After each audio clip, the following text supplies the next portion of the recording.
Kom ons sluit die oor en bid ons saam. Hemelse Vader, ons sê vir U baie dankie dat ons ook in die stilte van hierdie aand kan stil raak voor U om ook ons absolute afhanklikheid van U te bely. Dankie Here dat ons as die kinders bymekaar kan kom om te kan saam bid en om stil te raak rondom U woord, waar ons ook stil staan rondom die onderwerp van gebed om U aangesig te soek wanneer ons in geweldige krisisse kom. Ons bid dan ook dat U vanaand deur U woord met ons sal praat en ons harte sal aanraak, dat dit ook vir ons sal lei en sal help in ons gebedslewe en in ons wandel met U. Ons bid dit om U naam se ontwil. Amen. Vanaand praat ons oor hoe bid jy in 'n uiterste krisis. Dit is nie iets waaroor mense graag praat nie, maar is iets wat baie relevant raak wanneer daar 'n geweldige krisis in jou lewe kom. Dis nie iets wat jy bestel nie, dis nie iets wat jy reël nie. Jy reël nie 'n bid hier vir dit nie. Dit gebeur. Wat 'n krisis is, praat ons van? Die dood van geliefdes, terminale siekte van jouself, geliefdes, ongelukke, rampe, jouself en van geliefdes, egskeiding, ander krisisse van familie, emosionele trauma van watter aard ook al, Christene wat vervolg word, marteling van Christene, soms as gevolg van jou eie sonde, mense wat verslae toekyk. Nou die dag gehoor van 'n vrou, ek wil nie praat oor die situasie nie, goed wat net gebeur het in hulle familie, en sy het glad nie daarvoor, sy het glad nie daarvoor beplan nie, die situasie waarin sy nou sit nie. Dit het net oor haar gekom. Krisisse wat jy weet, wat vir die volgende paar jaar met jou gaan wees. Dalk gaan dit nooit weggaan, terwyl hierdie kant van die graf is nie. Wat is die gevolg van krisis en trauma op mense se gebedslewe? Mense begin bid. Hulle begin roep na God, of hulle raak los van God. Verval in bitterheid. Hulle begin eerlik bid, soos hulle nog nooit gebid het nie. Roue emosies lê hulle oop voor die Here, ook voor medegelowiges. Jou verhouding word as te ware met God word ontbloot. Jy het 'n bepaalde persepsie van hoe jou verhouding met God is, tot daar 'n krisis kom wat jou oopskeer. En dan staan jy naak voor God, en dan sien jy eers regtig wat jou verhouding met God is. Party mense diep berusting, vertroue. Hulle vertel van John Wesley, die methodiste prediker wat ook die methodiste kerk gestig het. Hy was van Amerika af op pad Engeland toe op 'n boot, saam met die Moraviërs wat sendingwerk gedoen het. Maar hy het nog nie die Here regtig geken op daai stadium, en toe beland hulle in 'n verskriklike storm. En toe is hy beangs. Toe kom hy agter, maar hierdie mense is nie beangs nie. Hulle is rustig. Toe besef hy, hulle het iets wat hy nie het nie. Hy het later by die Here uitgekom. Nou, ek gaan vanaand na 2 gedeeltes kyk. Ek gaan dit basies lees, net 'n paar gedagtes daaroor deel, en dan gaan ons ook saam bid. Ek gaan nie na Dawid se gebed in Psalm 143 kyk nie, dis wat ek opgesit het. Dit is waar hy vir Saul in 'n grot weggekruip het, dis 'n aangrypende gebed. Ek gaan wel Jonas se gebed in die vis se maag en dan Psalm 88 gaan ek na kyk.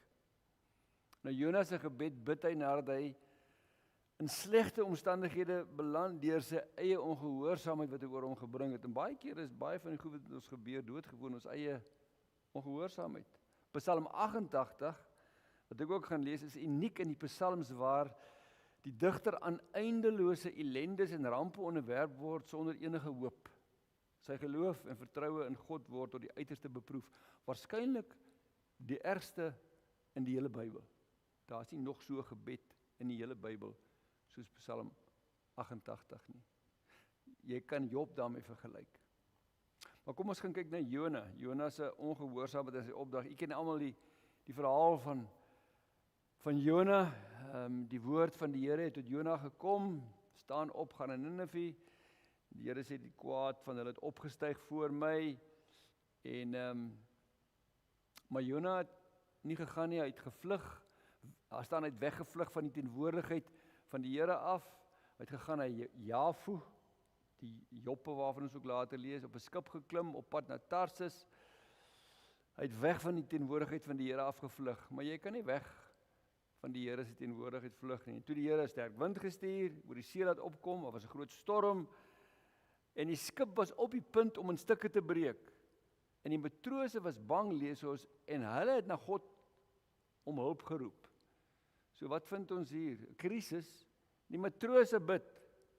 Hulle het hulle toerusting wat op die skip was in die see gegooi om die vrag ligter te maak. Hulle het gebid, en wat maak Jona? Jona het gegaan in die agterste ruim van die skip en daar gaan lê en vas in die slaap geraak. En die skepskaptein het hom wakker gemaak, vir hom gesê, wat is dit met jou dat jy so vas lê en slaap? Staan op, roep jou God aan. Kom lê jy so lê en slaap. Miskien sal die God, jou God aan ons dink. En toe die matrose, ek ken die verhaal, gesê, kom ons beslis hierdie saak met die lot, sodat ons kan weet deur wie se toedoen hierdie ramp ons getref het. Die lot het op Jona geval. En toe vra hulle vir Jona, nou, wie is jy? En Jona vertel toe vir hulle, hy's 'n profeet, en hy's 'n Hebreër, en sy God het die hemel en die aarde gemaak, en ek dien hom met ontzag. En hulle was vreesbevange, want hy het ook vir hulle gesê, hy het weggevlug van hierdie God. Toe vra hulle vir hom, wat moet hulle doen met hom? Toe sê hy vir hulle, gooi my in die see.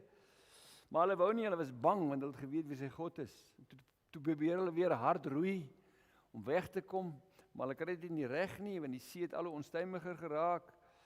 En toe het hulle die Here aangeroep, gesê, Here, asseblief tog, moenie laat ons as vergaan, as gevolg van hierdie man, as gevolg van onskuldige bloed nie. Toe hulle Jona opgetel, om in die see gegooi, en onmiddellik het die see opgehou, soos toe Jesus die see stil gemaak het. Toe was hulle eers bang, toe hulle sien dat die see stil raak, toe hulle vir Jona in die see gooi. En toe beskik die Here dit so, dat die groot vis vir Jona insluk. Nou, dit is een van die goed in die Bybel, wat die kritiese teoloog geweldig bevraagteken, maar dit is baie interessant, as jy in Matteus 12 gaan lees, dan sê die enigste profeet, wat die Here Jesus met homself vergelyk, en Jona het ook uit Galilea uitgekom, Gat-Jefer was 'n entjie van Nasaret af, waar Jona vandaan gekom het, en Jesus het gesê, Jona was 3 dae in die vis, so sal verwys hy na sy sterwe en opstanding, en hy het gesê, Nineve het na hom geluister, maar julle luister nie na my nie, en die een wat nou hier is groter as Jona. So dit bevestig eintlik die historisiteit van Jona. As jy die historisiteit van Jona bevraagteken, dan bevraagteken jy Jesus Christus. Dit is so eenvoudig soos wat dit is. Maar dis nie waar ek vanaand wil praat nie. En toe in die vis se maag, nou ek weet daar, mense sê dit moet 'n walvis wees, ek weet daar in die naby Engeland het dit een keer gebeur, dat 'n vis 'n man ingesluk het, het hom gevang en oopgesny, en die man het geleef, maar sy gesig was gebrand gewees van die vis se sure in die maag. Maar dit is nie enigstens 'n rede om te glo dat dit kon gebeur het nie. Die rede hoekom ons glo dat dit gebeur is, omdat dit in die Bybel staan. En as God die heelal gemaak het uit niks, wat is dit vir hom om dat 'n vis 'n man insluk? In elk geval, mense val vas by goedjies, dink ek, wat jy nie hoef oor vas te val nie. Maar in elk geval, in die vis se maag bid hy, in my nood het ek na die Here geroep, en hy het my geantwoord, uit die ingewande van die doderyk het ek om hulp geroep, en U het my stem gehoor. Toe bid hy. Toe hy daar in die vis se maag is, toe bid hy. Hy sê, U het my in die diepte gegooi, in die hart van die oseaan, 'n seestroom het my omring, al U golwe en branders het oor my gespoel. Ek self het gedink, ek is weggewerp onder U oë uit, maar ek sal weer U heilige tempel sien, ek sal weer in die teenwoordigheid kom. Water het my tot aan my keel omsluit, oerwater het my omring, seewier het my kop omstrengel. So hy was letterlik daar onder, binne in die vis se maag. Na die basis van die berge het ek afgesak. Die aarde het haar sluitbalke agter my toegemaak. Maar tog het U my lewe uit die grafkuil opgetrek. En dan bid hy interessant, en dit is wat baie keer wat mense doen wat in 'n geweldige krisis kom. Terwyl die lewe uit my vloei, het ek net aan die Here gedink. Dis baie keer al wat mense kan doen. As hulle in 'n krisis kom wat hulle totaal oorweldig. Terwyl die lewe uit my vloei, het ek net aan die Here gedink. My gebed het U in die heilige tempel bereik. Jona was daar as gevolg van ongehoorsaamheid, en God het hom gehoor, geweldige krisis. Hierdie gebeure is opgeteken vir ons, wanneer ons die geweldige krisis is. En almal van julle wat hier sit vanaand, was op een of ander stadium in 'n geweldige krisis in julle lewe gewees. Maar ons vergeet gou, tot een weer oor ons pad kom, dan voel dit vir ons of alles uitmekaar uitval. En dan in die einde sê hy, met 'n danklied wil ek aan U 'n offer bring, wat ek beloof het sal ek betaal. So hierdie is 'n mooi verhaal, baie mooi verhaal, waar Jona in hierdie geweldige krisis kom, is 'n profetiese verhaal, en dat die Here vir hom uitkoms gee, die vis spoeg hom uit, en hy leef, die Here het hom gehoor. En so kan ons ook getuig, baie van ons, hoe dat ons die Here aangeroep het, en hy het ons gehoor, en hy het uitkoms gegee. Maar daar is ander van ons wat ander stories het om te vertel. As ons na Psalm 88 toe gaan, dan sien ons ook 'n digter. Jy kan die Bybels daar oopmaak as julle julle Bybels het, as julle daar wil volg, in die 2020 vertaling. Koragiete vir die psalm, vir die musiekleier op Magalat, om te sing 'n maskiel van Heman die Esragiet. Nou dit is omtrent die Hebreëus wat daar staan. 'n Maskiel is 'n gedig, soos 'n gedig wat hy sing, Heman die Esragiet. Nou die hoofleier van tempelmusiek in Dawid se tyd, ons lees dit in 1 Kronieke 2 vers 6, was Heman, sy naam was Heman. En daar was ook 'n Heman wat in Salomo se tyd as 'n wyse bekend gestaan. So dit kon een van hulle gewees het, of dit kan doodgewoon iemand anders gewees het. En dan bid hy, Here God, lees daarvan vers 2, in die Engelse vertalings is dit vers 1, in ons Afrikaanse Bybel het hulle vers 2 daar laat begin. Here God het my verlos, bedags roep ek om hulp, snags bly my hulp geroepe voor U. Laat my gebed U bereik, draai U oor na my klaagroep, want ek het genoeg gehad van rampe. My lewe is by die doderyk.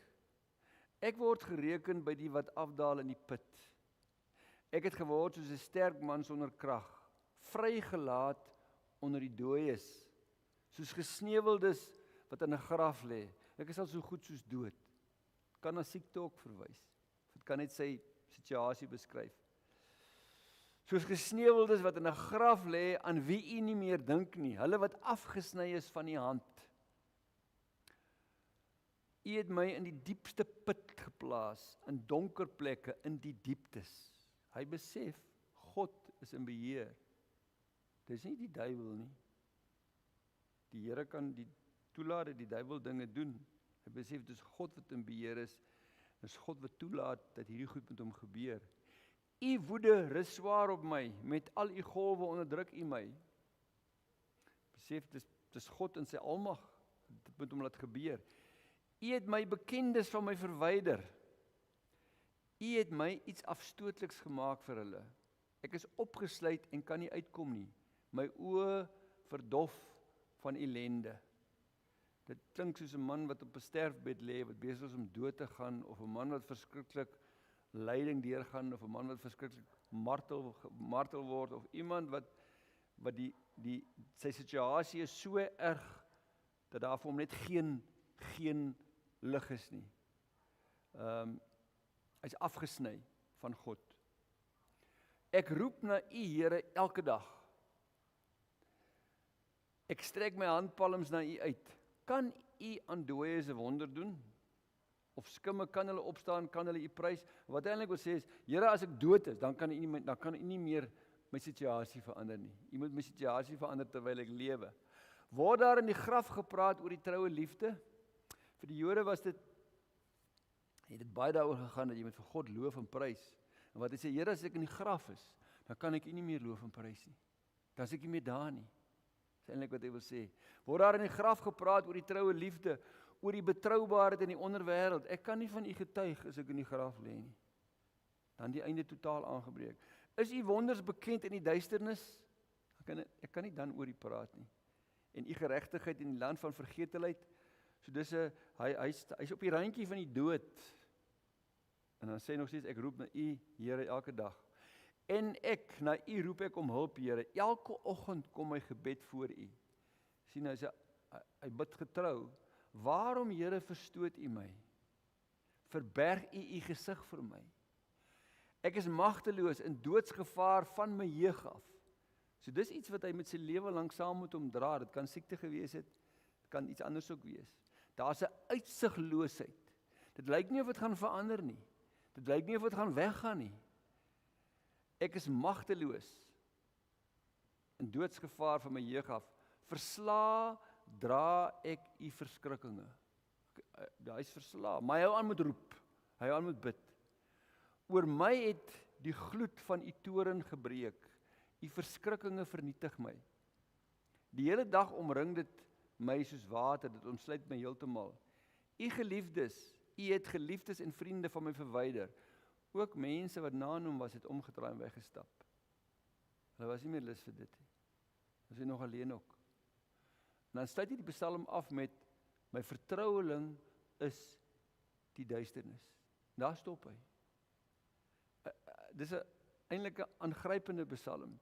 Leopold skryf in sy kommentaar die volgende, hy sê, on one matter at least all commentators who deal with this psalm are fully agreed. It is the gloomiest psalm found in scriptures. Expressed a bit more accurately, there appears to be no relief from the dark hopelessness that marks the psalm, thou the writer may have earnestly prayed to God. It does seem strange that a man who would begin his prayer, O Lord, God of my salvation, Here, U is die God van my verlossing, and then continue to the point where the last word is still darkness. The psalmist is as deeply in trouble when he has concluded his prayer as when he began it. Daar het nie 'n verandering gekom nie. Al wat die Psalm vir jou sê is, hy roep tot God en hy bid. Daar's nie 'n verandering in sy omstandighede nie. Sy krisis het nie verander nie. A number of writers point out that it is a good thing that this psalm has found a place in the book, because otherwise one experience that men who fear God may have would not be reflected in a book which seemed to reckon with all the possibilities that may be met within life's stormy voyage. Wat hy sê is, dis baie goed is opgeteken.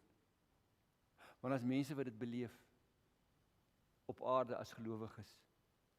En hulle kan dit lees en dit raak dan vir hulle gebed. Vir my wat van buite af kyk wat dit nie beleef nie, ek verstaan dit nie. Prayer usually brings relief to the afflicted soul sooner or later. Here this is apparently not the case. Hy roep, hy bly roep, maar dit is asof God nie antwoord nie. En dan sluit hy af met, my vertroueling is die duisternis.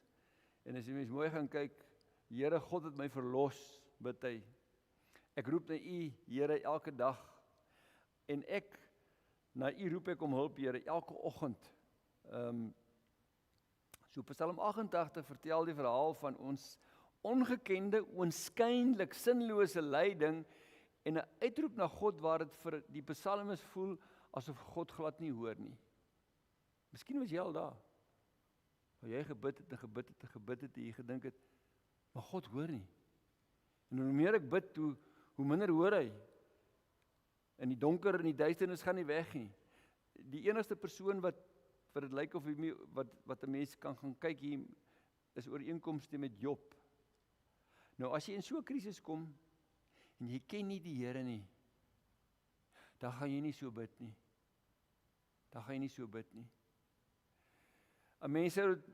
Jy sou kon dink aan sinlose vervolging en marteling, byvoorbeeld in 'n konsentrasiekamp, waar gelowiges vervolg word tot hulle sterf. Dit sou met so 'n situasie vergelyk kon word. Hier is ook geen skuldbelydenis nie. Hy bely nie skuld nie. Want as hy skuld gehad het, sou hy dit bely het. Want hy is ontbloot voor God. Daar's ook nie 'n regverdiging dat hy onskuldig is nie. En daar's ook nie 'n belofte van God dat hy gehoor gaan word, dat die Here sy situasie gaan verander nie.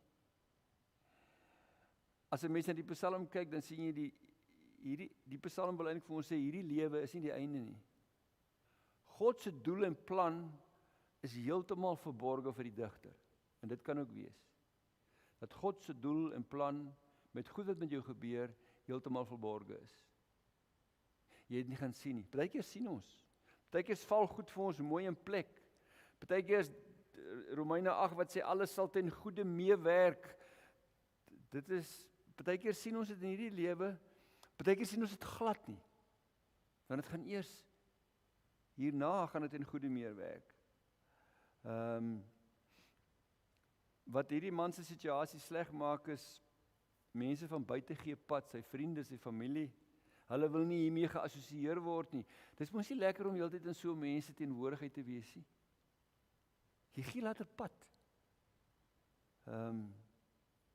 Al wat hy het, is sy roepe na God, sy gebed na God. 'n Mens dink aan Paulus wat gesê het, wat die Here vir hom gesê het, my genade is vir jou genoeg. Dis waarskynlik waar hy is. En dan Romeine 8 vers 18, waar Paulus skryf en sê, ek is oortuig dat die lyding van hierdie huidige tyd nie vergelyk kan word met die heerlikheid wat bestem is om aan ons geopenbaar te word nie. As jy so 'n krisis het, dan weet jy, die Here sal dit omdraai, al is dit nie hier en nou nie. Ek wil afsluit met Jesaja 50. Daar bid Jesaja, of daar skryf Jesaja, dan sê hy, wie is daar, Jesaja 50 vers 10, wie is daar onder julle wat ontzag het vir die Here, wat luister na die stem van sy diensknegt? Dan sê hy wat in duisternis verkeer, dit wil sê, daar's nie lig nie. Jy weet nie watter kant toe om te gaan nie. Hy wat in duisternis verkeer, wat geen lig het nie, moet op die naam van die Here vertrou, moet op sy God steun. Daar gaan uitkoms kom. Maar dit gaan miskien nie nou wees nie. En partykeer stap ons pad, en ons beleef krisisse, maar ander mense beleef krisisse wat hulle heeltemal verswelg. En ons moet daar wees om hulle te help en hulle te ondersteun. En ons het eintlik geen begrip daarvan nie, want ons was nie daar gewees nie. Ons was nie daar nie. Maar hierdie psalm is 'n bemoediging vir ons om aan te hou met roep, met die wete, God is daar. En al gee hy nie hierdie kant van die graf uitkoms nie, hy gaan uitkoms gee. En dis net hy wat daardie geloof ook sal standhou. Ek wil hê ons gaan nou saam bid, maar voor ons saam bid, ek wil vir my vrou vra, ek kan maar vorentoe kom. Sy, mense beleef verskillende krisisse in hulle lewe, en sy het as 'n 12-jarige dogtertjie in Lensburg op die pastorie se dak gesit, toe die Lensburg wegspoel, en haar pa het verdrink, en het moes nou maklik as 'n mens terugkyk en praat oor wat gebeur het, maar ek het vir haar gevra, sy moet vertel hoe hulle gebid het, want dit gaan hoe bid jy in krisistye, dis die tema van vanaand, hoe het hulle gebid, toe hulle daar op die dak gesit het, toe hulle die dood in die oë gekyk het. Goeienaand julle. Ek wil net sê dat ek glo dat die Here totaal in beheer is van my lewe en dat dit wat hy toegelaat het op daardie stadium regtig deel van sy plan was. As ek nie anders daarna gekyk het nie, dan sou ek waarskynlik nie vandag gewees het waar ek is nie. En ek kan dit ook getuig vir my hele familie. So ek is die jongste van 5 kinders en 3 van ons 5 kinders was die dag 25 Januarie 1981 op Lensburg by die huis. Die ander 2 kinders was nie daar nie. My pa die oggend gepreek. Hy het oor die dood gepreek. Min wetende dat hy self 'n paar uur later nie meer daar sou wees nie. So ek gaan nie vir julle besig met die detail nie, maar ons het die water was so hoog dat my broer sy bene moes optrek dat dit nie in die water moes lê nie. So dit was regtig 'n geweldige ongelooflike krisis gewees. So ek onthou baie goed, dit is soos gister, julle, dis 45 jaar terug en dit voel soos gister, ek kan al die detail onthou. Al die detail. My ma het vir my en my boetie gevra, ek is 12, my broertjie was 15, of ons saak met die Here reg is. Want die dood het ons was voor ons. En ek het vir haar gesê, ja, sal sy net my hand vashou as ons in die water val. Want die huise rondom ons het ingeval. So ons het letterlik gewag dat ons huis ook inval. Ek staan vandag hier, so ons huis het nie ingeval nie. Ons het 'n Bybel by ons gehad. Die skoolhoof se vrou en dogter, my pa het hulle na ons huis toe gebring want hulle huis was onder water om by ons te oornag. Min wetende dat ons toe op die dak sou sit. So ons het 'n Bybel gehad en my ma het vir ons uit Psalm 91 gelees. En sy het gesê ons moet bid. So ons het letterlik hande gevat en gebid. En wat het ons gebid? Ons het gebid dat dit moet ophou reën, want as dit nie gaan ophou reën nie, gaan die water nie minder word nie. Dit het letterlik net aanhou styg en styg. So wat ek eintlik graag met julle wil deel is, dit was in die dag, so van 2 uur tot 7 uur het ons daar gesit. Die lug was pikdonker. En nadat ons almal gebid het, het daar lig gekom en dit het oopgegaan en die son het deurgekom. En my ma sê vir ons, kyk op, toe is daar 'n reënboog. En sy sê vir ons, dis die belofte van die Here dat ons nie deur water sal vergaan nie. En ons het weer gebid en toe ons opkyk, is daar 2 reënboë bo oor mekaar, 'n dubbele een. Dit het vir ons baie rustig gemaak, alhoewel die krisis nie weg was nie en ons besef het ons kan nog steeds in die huis kan invul. Die kans om te oorleef is soos 0. Daar is nie 'n kans as jy na daai water gekyk het dat enige iemand dit sou kon oorleef nie. Daar het wel mense in die dam uitgespoel, maar die kans is baie skraal. Ja, so wat het dit vir my geloof beteken? Die Here is regtig in beheer en hy sou, as hy wou, kon hy ons almal ook weggeneem het. Hy het nie. Soos Erik sê, die Here sou ook in my pa kom haal het en ons gelos het nie. Hy het vir ons gesorg. Al 5 ons kinders, die Here en my ma leef nog. Sy is 87. Maar aan die ander kant, 'n paar 100 meter stroom af, het my pa op die ouete huis se dak gesit. Met 'n klomp mense en hulle het hande gevat, want van daai mense het oorleef en kon vir ons vertel. En my pa het vir hulle gesê, kom ons vat hande en kom ons bid. En hy het gebid dat die Here se wil moet geskied. En hy het dit nie gemaak nie, van die ander mense het. So ja, wat moes ons vat uit dit? Ons moes sê die Here is in beheer. As hy wou kon hy ons pa gered het, hy het nie. En dit is die vrede wat ons moes beleef, dat omdat hy in beheer is dit die pad wat hy met ons stap. Swaar kry, verseker. My ma het ongelooflik swaar gekry. Jy het nou net genoem, Erik, van om in die Here vas te hou. Sy het baie keer gesê, as die vir die Here was, het sy dit nie gemaak nie. Dit is al wat sy kon vashou. Ja, dankie. Sorry. Goed, ek wil graag hê ons moet nou saam bid. Oral sit mense by mekaar. Al is jy nou effens vreemd vir mekaar, soos Johan, jy en Nina julle kan saam bid. Ek wil hê julle moet deel met mekaar. 'n Krisis, jy kan 'n krisis in jou eie lewe deel, of iemand anders wat jy ken, dan gee dit vir ons geleentheid om vir mense te bid, want almal van ons weet van mense wat deur intense krisisse gaan. So kom ons deel met mekaar. Iemand wat ons ken wat deur 'n geweldige krisis gaan, of as jy iets het wat geweldig is, dan deel ons dit met mekaar en dan gee ons geleentheid vir gebed, dan bid ons vir mekaar en dan gaan ek vir Laurens vra om vir ons af te sluit. So ek wil regtig vra dat julle vrymoedigheid sal neem om met mekaar te deel, mense wat julle ken wat in 'n geweldige krisis is, en dat julle dat ons dit met mekaar deel, of as jy in 'n krisis is, dat jy dit met die persoon deel, dat hulle vir jou bid. Goed, ek gee geleentheid vir gebed.